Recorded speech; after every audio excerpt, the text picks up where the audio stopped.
جسمانی و روحانی علاج خود کیجیے آیات قرآنی سے مکمل جھاڑ پھونک روحانی و جسمانی امراض کے بارے میں مفید معلومات کا خزانہ جانیے ہر ہفتے نوشاد ٹیچ پر برائے کرم چینل سبسکرائب کریں۔ ہر تکلیف دہ چیز سے حفاظت کا نسخہ۔ حضرت عبداللہ ابن خبیب رضی اللہ عنہ روایت کرتے ہیں کہ مجھ سے رسول اللہ صلی اللہ علیہ وسلم نے ارشاد فرمایا، کہو۔ میں نے عرض کیا رسول اللہ کیا کہوں؟ ارشاد فرمایا، صبح و شام قل هو اللہ احد، قل اعوذ برب الفلق، قل اعوذ برب الناس، تین مرتبہ پڑھا کرو۔ یہ صورتیں ہر تکلیف دینے والی چیز سے تمہاری حفاظت کریں گی۔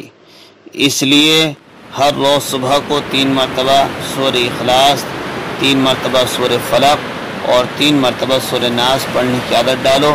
3 مرتبہ تینوں صورتیں صبح کو بھی اور شام کو بھی۔ اللہ تعالی ہر تکلیف دینے والی چیز سے حفاظت فرمائیں گے، کیونکہ اللہ تعالی ہی ہر چیز کے مالک ہیں، ہر چیز پر قدرت رکھتے ہیں۔ بیماری بھی، موت بھی، حیات بھی، سب کچھ اسی کے قبضے میں ہے، اسی سے مدد طلب کرنی چاہیے۔